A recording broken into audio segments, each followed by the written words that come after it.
Fishery ঘাটে যাবেন আপনি? বিসমিল্লাহ, চলেন। কক্সবাজার ফিশারি ঘাট ফজরের নামাজের পরেই রওনা দিলাম। বড় ছোট মাছগুলো আমরা কোয়ালিটি দেখব, কি কি মাছ ওঠে, মাছের সমাগম কেমন সেগুলো দেখব। আমি যতটুকু জানি খুব ভোরে সমুদ্র থেকে ফিশারম্যান অর্থাৎ যাদেরকে বলে জেলে, তারা মাছ আহরণ করার পরে এগুলো বেচাকেনা করার জন্য এই ঘাটে আসে। এখানে মোস্ট অফ ফিশ মানে বেশিরভাগ মাছ সামুদ্রিক মাছ উঠবে। তো চলুন যাই,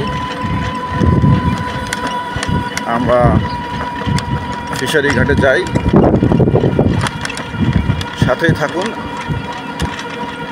কি কি মাছ উঠেছে এগুলো দেখুন এবং সেগুলোর কোনটার কত দাম সেগুলো আপনি জানতে পারবেন। এটি সুগন্ধা বিচ থেকে মোটামুটি 4 কিলোমিটার দূরে অবস্থিত। এটিকে বিএফডিসি বলা হয়, অর্থাৎ বাংলাদেশ ফিশারিজ ডেভেলপমেন্ট কর্পোরেশন।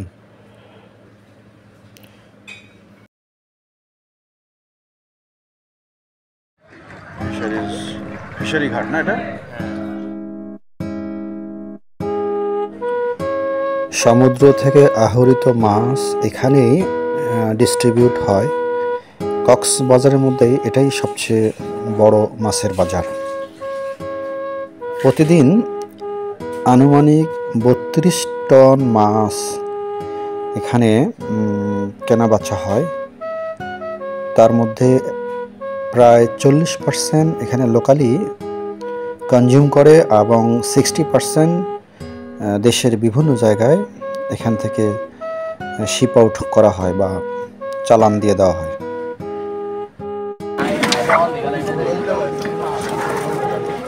এগুলো কি মাছ ভাই? হ্যাঁ, কি মাছ এগুলো? কাটা মাছ। ও, কাটা মাছ।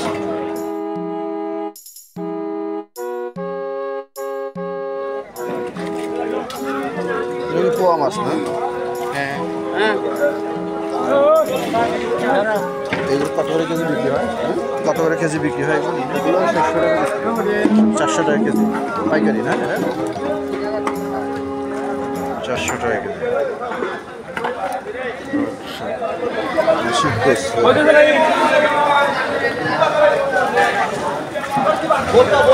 এটা কি মাছ ভাই? হাসিয়া। হাসিয়া না?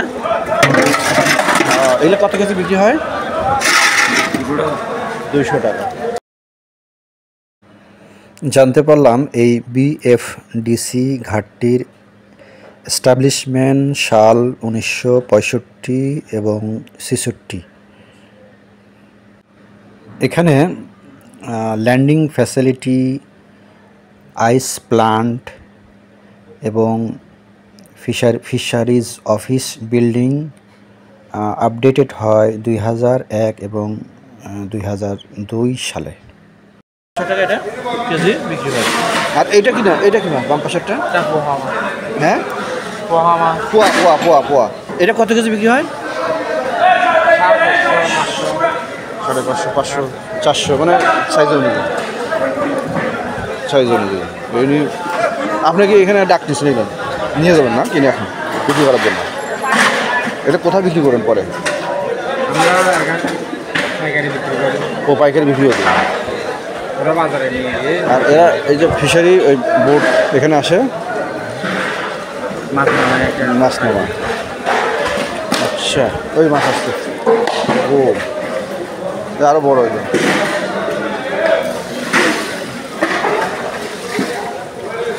পানিতে পয়সা দিচ্ছেন না?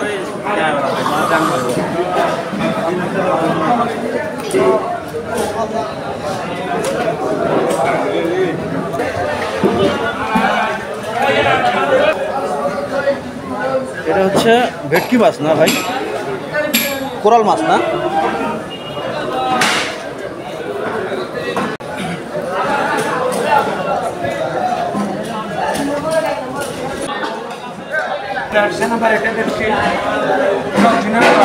এটা আচ্ছা, এটা কি সামুদ্রিক? সামুদ্রিক সামুদ্রিক এটা চাষ হয় সাতক্ষীরা, মানে এটা চাষ হয় এই মাছটা? ওইটা চাষ হয়। এগুলো কত করে পড়বে কেজি? কেজি পড়বে 1400 টাকা। আর ওইটা? ওটা পড়বে 750 টাকা। ওই পাশেরটা?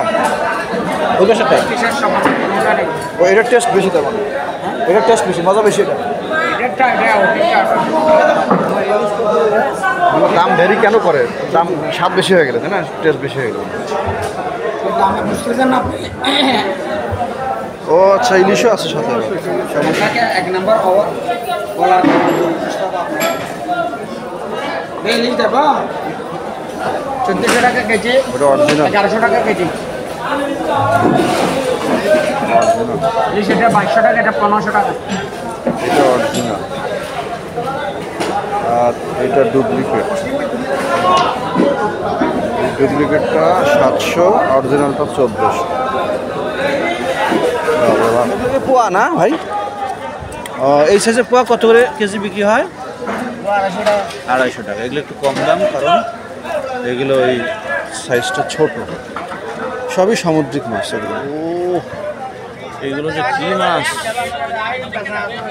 আল্লাহ জানে। ও এটা মনে হয় বাঁশপাতা মাছ না, সরি, এটা কি ভাই? এগুলো কি মাছ ভাই? ও শাপলা মাছ, শাপলা মাছ, বড় বড় শাপলা মাছ। এগুলো কত করে কেজি বিক্রি হয়? 200 টাকা পাইকারি দাম এগুলো। আচ্ছা ভাই, এটা কি মাছ ভাই? কি মাছ? চিটাংবুড়ি। খুব কঠিন নাম ভাই, এই মাছ তো জীবনে দেখিনি। অনেক বড় মাছ। মাছটা কেমন?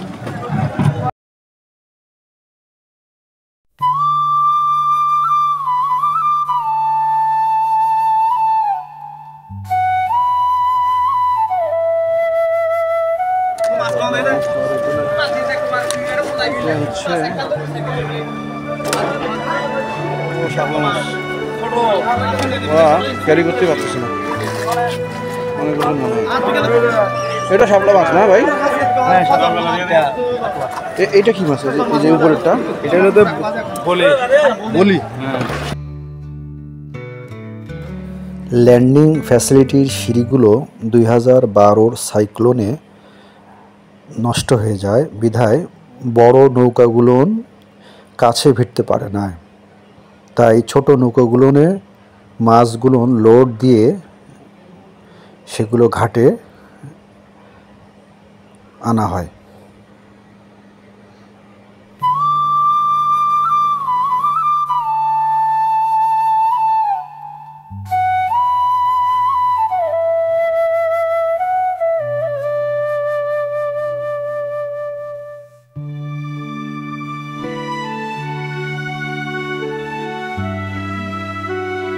এগুলো লোড কেনা কিনছেন আপনারা নাকি না নিয়ে যাবেন? নিয়ে যাবেন বিক্রি করার জন্য নিয়ে যাবেন না কিনছেন? কিনছি এখান থেকে ডাইরেক্ট কিনে নিয়েছেন। এগুলো কত করে কেজি এখানে? কেজি হিসেব কিনে নিতে মন পুরা কাছে এখান থেকে 2 মন হবে না? 50-60 কেজি। এখন বর্তমান বাজার দাম কেমন? এই 50-60 কেজি মোটামুটি আর কি 120 টাকা 30 টাকা কেজি পড়ে। বড় সাইজ তো এটা দেখতেছি। ওই গর্তের ভিতরে মাছ আছে, পুরোটাই মাছ তাই না? আচ্ছা কোরাল, সরি কি না, এটার নাম হচ্ছে পোয়া। এটা একদম গভীর সমুদ্র চলে। 10 দিন 12 দিন পরে ভিড়ে এই মাছগুলো 10-12 দিনের ওদের ইনকাম। হ্যাঁ ও নিচে অনেক মাছ আছে মনে হয়, সব বরফ টরফ সব নিয়ে ওরা যায় না?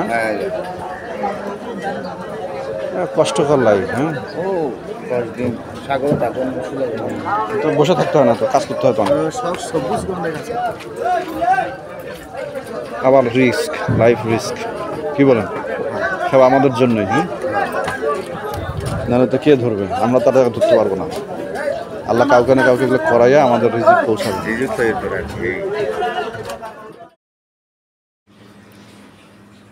আমরা এখান থেকে কিন্তু মহান আল্লাহ পাকের রববিয়তের পরিচয় পাই।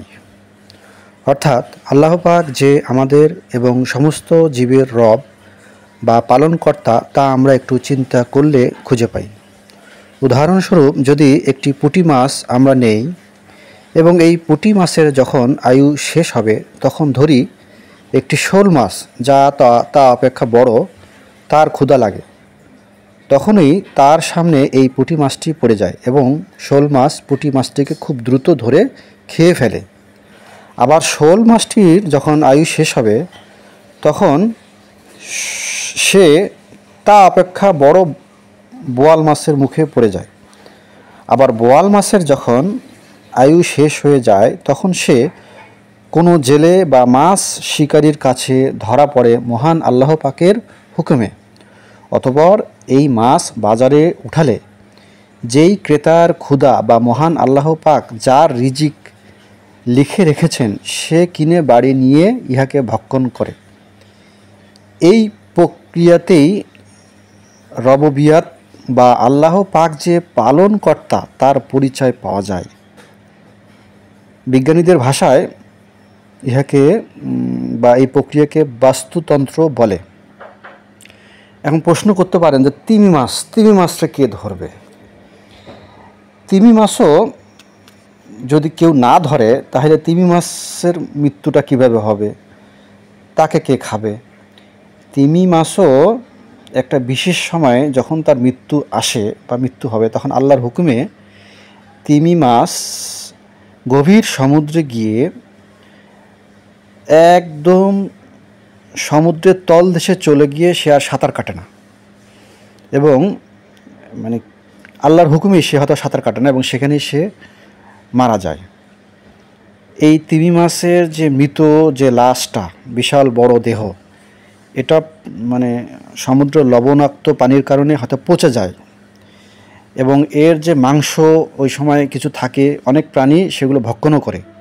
আর এর যে হাড়গুলো, সেগুলো পচতে প্রায় 80, 90 কিংবা 100 বছর লেগে যায়। মানে বিষয়গুলো এরকমই যে কেউ মানে মৃত্যুর মানে হুকুম যার হবে সে মারা যাবে। হয় সে অন্য কোনো শিকারী দ্বারা মরবে, যার রিজিকে থাকে সে খাবে, সেভাবে মরবে, অথবা এই না হলে ওই তিমি মাছের মতন সমুদ্র নিচে চলে যাবে। মানুষের ক্ষেত্রেও একই অবস্থা। যখনই মৃত্যুর ডাক আসবে, কোনো না কোনো রোগ বা কোনো অ্যাক্সিডেন্ট বা কোনো স্ট্রোক, ক্যান্সার, বিভিন্ন রোগ একটা দেখায় তার মৃত্যু হবে। অর্থাৎ যার রিজিক শেষ হয়ে যাবে, সেটা যদি জীবজন্তু হয়, সে সেভাবে মারা যাবে সাথে সাথেই আল্লাহর হুকুম নিয়ে। আর মানুষের ক্ষেত্রে তো রিজিক না থাকলেও ওই যে কোনো একটা ইস্যু তৈরি করে তার মৃত্যু হবে মানুষেরও।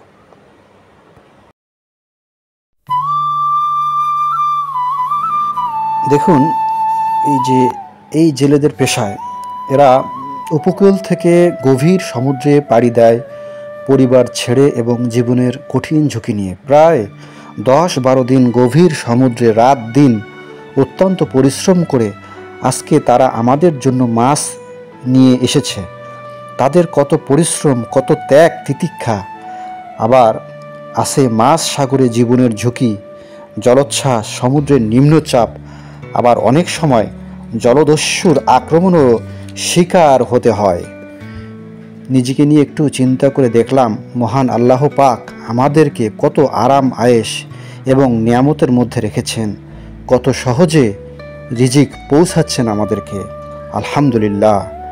আর এই সাহসী জেলে ভাইদের জন্য রইল মন থেকে দোয়া এবং সালাম।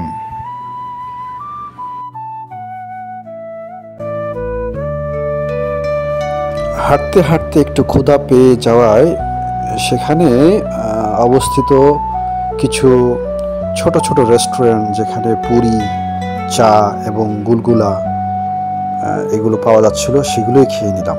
বেশ মজাই লাগলো।